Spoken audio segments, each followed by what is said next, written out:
Hello नमस्कार, मी शारदा. तुमचं सर्वांचं खूप खूप स्वागत आहे शारदा मराठी ब्लॉगमध्ये.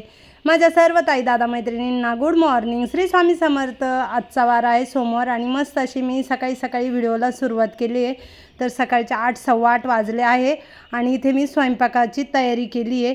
तर हे बघा, यांची आंघोळ वगैरे झाली. हे दररोज मॉर्निंग वॉकला जातात. मॉर्निंग वॉकवरतून आले, आंघोळ वगैरे झाली, सूर्यदेवाला पाणी घातलं, तुळशीला पाणी घातलं. हे दररोजचं आहे आमचं दोघांचं पण. सूर्यदेवाला पाणी, तुळशीला पाणी. आणि आता याच्यानंतर त्यांचं गणपती स्तोत्र, मारुती स्तोत्र, भरपूर असे स्तोत्र वाचतात. 12 स्तोत्राचं आहे ना पुस्तक येते, तेवढे स्तोत्र वाचतात. तर आता इथे मी शेंगदाण्याचा कूट करून ठेवते. थोडे शेंगदाणे वाटायचं म्हटलं ना का मग प्रत्येक भाजीला थोडेसे शेंगदाणे घ्या आणि वाटा. मग एकदमच कूट करून ठेवला एखाद्या डब्यात भरून का मग बरोबर तो शेंगदाण्याचा कूट पण जास्त दिवस टिकतो. कारण बघा, आपण थोडेफार असे शेंगदाणे भाजीसाठी घेतो, एक भाजीसाठी, आणि त्या भाजीला कधी ना ते शेंगदाणे जास्त होतात. तो कूट तरीही आपण बळजबरीच त्या भाजीमध्ये टाकून देतो. सर्व सिद्धी करा प्रभ.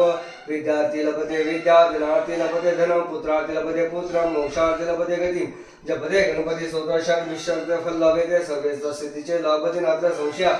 अष्टभ्य ब्राह्मणे स्तुत्या लिखित वाय समर्पत्य तस्य विद्या भवे सर्व गणेशस्त्र प्रसादता. इति श्री नारायण संकटनाशक गणपती स्तोत्र संपूर्ण श्री गणेशाय नमः. भीमरूपी महारुद्रा वज्र हनुमान मारुती वनादि आंजने सुता रामदूता प्रपंचना महाबली प्राणदाता सका उठी बळे सौख्यकारी शोकहर्ता दुर्त वैष्णव गायिका दीननाथ हरिरूपा सुंदर जगततरा पाताला देवता हंता भव्य सिंधुरळे प्राणोकनाथा जगन्नाथा प्राणनाथा पुरातना पुण्यवंता पुण्यशिळा पुन्हा प्रीतुषका तुझ्या गोसली बाहू आवेश लोटला पुढे काळात निकाल जाणे देखता कापते भय ब्रह्मांडी मानले नवळे त्यांचा पंगती नेत्राग्नी झालेल्या जाळा प्रवृत्ती झालेला बळे पुच्छते म्हणले माताकडे पटपली सुवर्णकटी कासोटी घंटा ठिकाणी नागरा ठकारे पर्वतायचा नेटकासट पातुळा चंपळांग पाहता मोठे महाविद्युलते परी कोटीच्या कोटी उड्डाणे झेपावे उत्तरे करे मंदांचे सारिका द्रोणू क्रोध उत्पटीला बळे आणीला मागुती नेला आला गेला मनोगती मनाशी तागे मागे संत सजना आणि हे विजय म्हणजे नाशक साधूचे माझे संस्थांगी ग्रंथ एका शतक महादोषी दाग दोषणा वैकुंठ नायक म्हणत पुन्हा करील. जय जय जय व्यंकटरमणा दयासागरा परिपुरा प्रंचती प्रकाश गणा करतो प्रतुना समनगी जे जनी परित्वा पाळिले त्या परित्वा सांभाळिले सगळ्या संकटापासून रक्षिले प्रदिले प्रेम सुख हे आलोले जरी मानावे. सगळे स्तोत्र त्यांचे तोंडी पाठ झाले, पण पुस्तक घेऊन बसतात जवळ. आता कमीत कमी 1-1.5 महिना झाला आहे का हनुमान चालीसासुद्धा दररोजचं आमच्या घरात वाचले जातात. दररोज असं मोबाईलवर म्हणा किंवा टी व्हीवर म्हणा लावलेलं असतं सकाळच्या वेळेस सगळे काही देवांचे अभंग स्तोत्र मंत्र वगैरे हनुमान चालीसा. पण आत्ता आहे ना 1-1.5 महिन्यापासून आहे ना ते दररोज हनुमान चालीसासुद्धा वाचतात. तर अजून माझी देवपूजा बाकी आहे. तर आज मला आधीला कॉलेजला जायचं आहे, त्याच्यामुळे आहे ना मी म्हटलं स्वयंपाक करून आणि जेच त्याच्या कामाला पाठवून देते, त्याच्यानंतर मग मी देवपूजा करेल. तर आज देवपूजा थोडीशी निवांत होणार आहे, पण मग यांची आंघोळ वगैरे झाली ना मग यांनी लगेच त्यांचे देवपूजा वगैरे करून घेतली. तर आता इथे ना मी स्वयंपाकाला सुरुवात केली आहे. कारले उकडून ठेवले होते, कारले भरून बनवायचे आहे. तर शेंगदाणा कूट घेतला, त्याच्यात लाल तिखट, हळद पावडर, गरम मसाला, धना पावडर आणि मीठ टाकून थोडासा आपला गूळ पण टाकलेला आहे, म्हणजे ना एकदम कडू लागणार नाही. तर हे सर्व काही मसाले व्यवस्थित मिक्स करून घेतले आणि थोडंसं तेल टाकून आता ते कारले भरून घ्यायचे. तर कारले पाण्यामध्ये उकडले, तर पाण्यामध्ये उकडताना थोडंसं मीठ पण टाकलेलं होतं, त्याच्यामुळे आता कारले भरताना थोडंसं मीठ कमी टाकायचं. तर छान असे कारले उकडून झाले आणि इथे ना भेंडीची भाजी बनवायला घेतली आहे. तर आता भेंडीच्या भाजीमध्ये तेल तापलं आहे कढईमध्ये, त्याच्यात जिरा टाकून घेतला, लाल तिखट, हळद पावडर, गरम मसाला, धने पावडर, हे सर्व मसाले व्यवस्थित टाकून घेतले तेलामध्ये आणि वरतून अर्धा चिरलेला टमॅटो टाकून घ्यायचा आहे आणि चवीनुसार मीठ टाकायचं आहे. तर इथे शेगडीवरती भेंडीची भाजी बनवायला घेतली आहे आणि ताटामध्ये कारले भरून करायचे, तर ती भाजी बनवायला घेतली आहे. तर एक कांदासुद्धा कारले भरताना मी घेतला आहे बारीक चिरून. तर बघा, अशा पद्धतीने मी कारले भरून बनवते आणि भेंडीची भाजी आज म्हटलं लाल कलरची करूया. तर लाल भाजी बनवायची आहे भेंडीची. तर इथे ना व्यवस्थित सर्व मसाले तेलामध्ये परतून दिले आणि चिरलेली भेंडी टाकून घेते.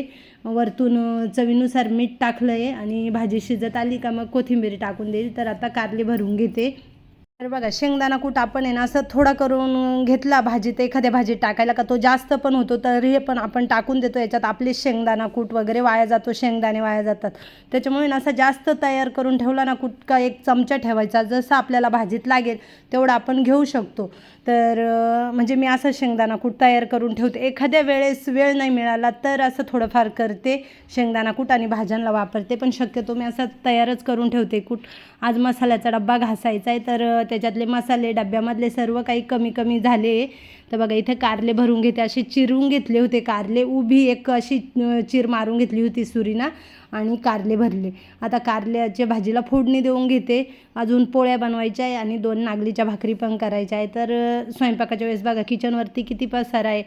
आज मी माझ्या अजून स्वतःची काहीच तयारी केली नाही, तर मग म्हटलं आता आहे ना स्वयंपाकच बनवून घेते आणि देवपूजेच्या आधी मग केस वगैरे विंचरील आणि बाकीचे राहिलेले कामं करून घेईल. तर इथे ना भाज्यांना फोडणी वगैरे देऊन झाली आणि मसाल्याचे डबे जस त्या ठिकाणी ठेवून देते. तर मी मसाल्याचे डबे ना असे लगेच पुसून आणि ठेवून देते, तसेच ठेवत नाही.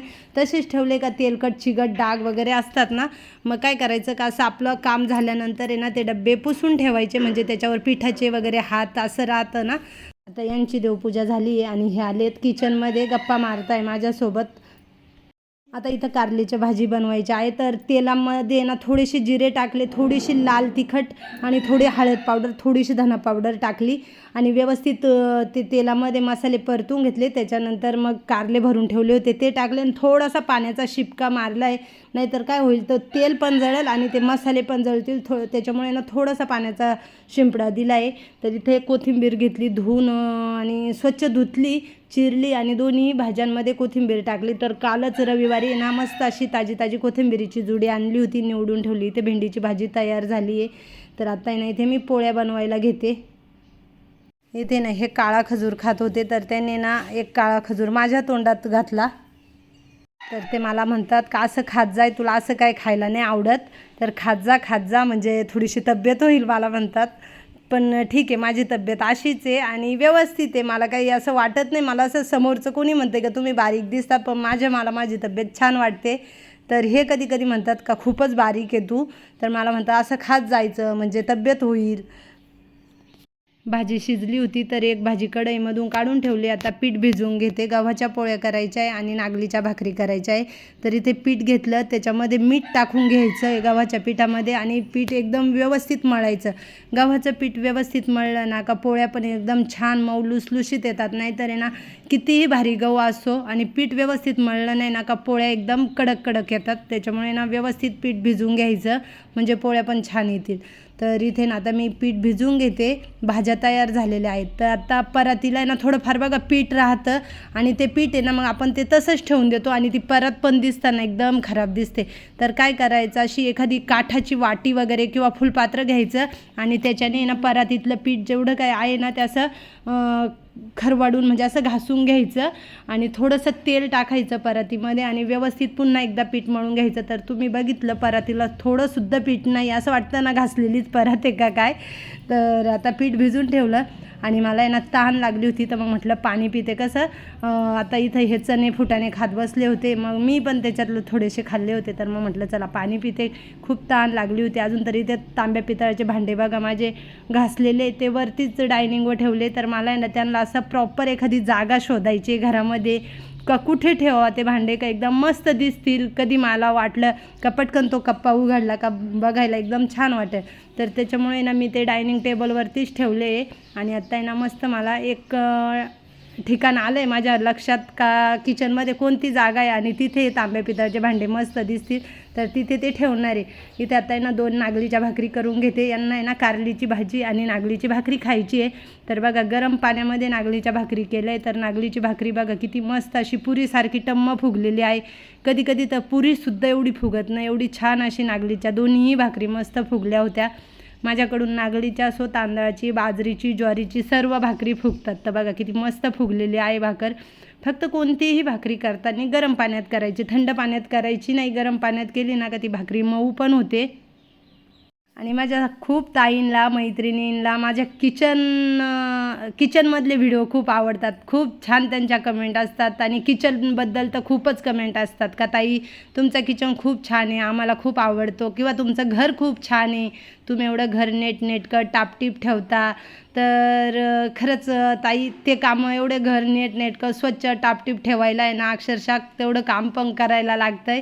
तर काल परवाच मला एक ताईंची कमेंट आली होती का ताई तुम्ही स्वतःला पण वेळ देत जा. तर ताई मी मला पण वेळ देते आणि घरातले पण कामं करते आणि मला आहे ना असे कामं करायला आवडतात. मी आनंदाने काम करते, असं कर म्हणून करत नाही किंवा असा कंटाळा येऊन करत नाही. तर मला आहे ना असे घरातले कामं करायला, घर स्वच्छ ठेवायला, नेटनेटकं ठेवायला खूप आवडतं. त्याच्यामुळे ना मी दमत नाही. खरं सांगायचं तर मी दिवसभर ऑफिसमध्ये असते तरी संध्याकाळी आल्यानंतर जे काही कामं आहेत ते मी करते.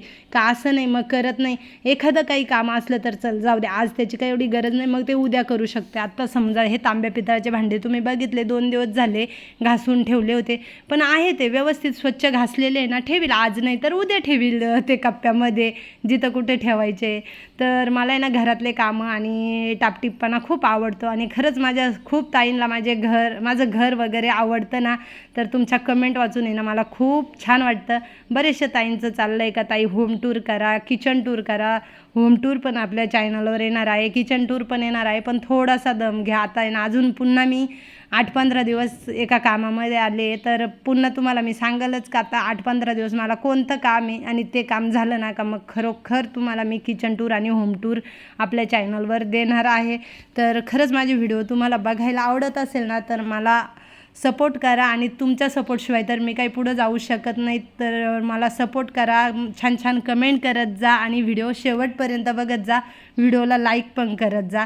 तर इथे ना त्यात नागलीच्या 2 भाकरी करून घेतल्या. आता यांना आहे ना भाजीपोळी खायला देते. तर यांना आहे ना नागलीची भाकरी आणि भरलेले कारल्याची भाजी आवडते, तर त्यांना नागलीची भाकरी कारल्याची भाजी बनवून दिली आणि आता याने इथे पोळ्या बनवायला घेतल्या. तर आधीलासुद्धा कॉलेजला जायचं आहे आणि माझ्या किचनवरती तुम्ही बघा कसा पसारा दिसतोय. तर स्वयंपाकाच्या वेळेस असा पसारा असतोच प्रत्येकाच्या किचनवरती.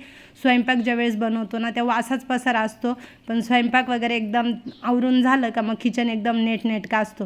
तर इथे आता मी पोळ्या बनवून घेते. पोळ्या बनवताना सुद्धा पोळी भाजली ना का हे बघा मी कशी पोळी दोन्ही हातांनी हे करते, अशी म्हणजे तिच्यातली हवा काढते, अशी पोळीची हवा काढून द्यायची, म्हणजे एकदम पोळी आहे ना मऊ लुसलुशीत असते. तर म्हणजे ती मला सवयच पडले का पोळी झाली का दोन्ही हातांनी मी तसं करतेच, म्हणजे माझ्या पोळ्या ना एकदम छान येतात. तर आता आहे ना इथे पोळ्या मस्तपैकी बनवून घेते आणि यांना पण भाजीपोळी दिली, आधीला पण देते आहे. इथे आमच्या हौसाचं पण कपडे धुवायचं काम चालू आहे. कपडे धुवून झाल्यानंतर लगेच ती फरची पुशील, तोपर्यंत इथं माझा किचन वगैरे सर्व काय आवरून होईल. म्हणजे कसं किचनवरचं जे काही थोडंफार पाण्याचे शिंतोडे वगैरे ना ते खाली फरचीवरती पडतात, मग फरची पुसताना ना ते सर्व काही पुसून जातं.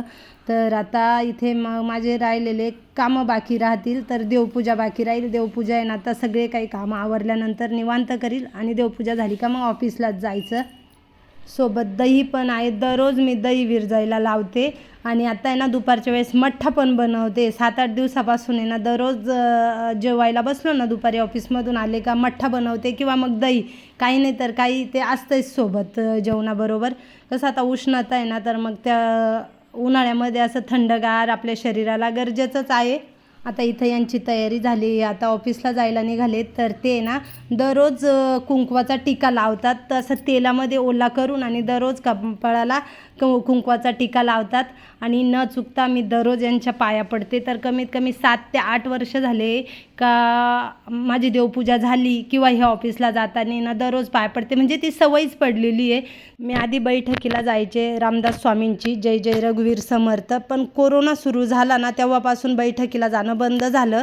तर कोरोनाच्या आधी आहे ना रविवारी बैठक राहायची, 12 ते 3 राहायची, त्याच्यामुळे मला रविवारी वेळ मिळायचा. आणि आता कोरोना संपल्यानंतर आहे ना सोमवार ते शुक्रवारच्या मध्ये एक कोणता तरी दिवस आहे त्या दिवशी राहतो, त्याच्यामुळे ना मला वेळ नाही मिळत बैठकीला जायला. मग जेवढी काही देवाची सेवा माझ्याकडून होईल ना मी तेवढी घरीच करते. तर तिथे जे प्रवचन द्यायला दादा ताई यायचे ना, तर ते सांगायचे का आपल्या पतीच्या पाया पडायचं, नवरा हा पती परमेश्वर असतो आणि नवऱ्याचं न चुकता पाया पडायचं. तेव्हापासून ती मला सवय लागली का यांच्या न चुकता पाया पडायचं. नाही एखाद्या दिवशी पडलं काहीतरी कामामध्ये म्हणा किंवा असं धावपळीमध्ये, तर ते काहीतरी चुकल्यासारखं वाटतंय. शक्यतो असं तर होत नाही, पण एखाद्या वेळेस झालंच तर मला पण काहीतरी माझ्याकडून राहिलंय कमी असं वाटतंय. मी ज्या दिवशीपासून यांच्या पाया पडते त्या दिवशीपासून माझी दीदी आणि आधीसुद्धा आमच्या दोघांच्या न चुकता पाया पडतात. आता दीदी घरी नाही ही वेगळी गोष्ट आहे, पण आधी आहे तर आधी दररोज पाया पडतो. दीदी घरी आली का तीसुद्धा पडते. म्हणूनच आपण काय करतो हे आपल्याला समजलं पाहिजे. आपण जसं करतो ना तसं आपलं बघून आपले मुलं करतात. शेवटी आपले मुलं आईवडिलांचं आणि घरातल्या माणसांचेच संस्कार घेतात ना. जेवण करायला यायला थोडा उशीरच झाला. डायनिंगवरती बघा किती पसारा आहे. तर लाल कपड्याखाली चिक्कू आणि केळी झाकून ठेवले, उघडेच ठेवले ना का ते पाखरं वगैरे त्याच्यावर बसतात ना, आणि ते तांब्या पितळाचे भांडे ठेवून द्यायचे. तर आता इथं आम्ही तिघं मायलेक जेवायला बसतो. पपई पण कापलेली आहे. जेवण झालं का पुन्हा ऑफिसला जाणार आणि डायरेक्ट रात्री तुम्हाला मी इथं 9:30 पावणे 10 वाजता भेटले.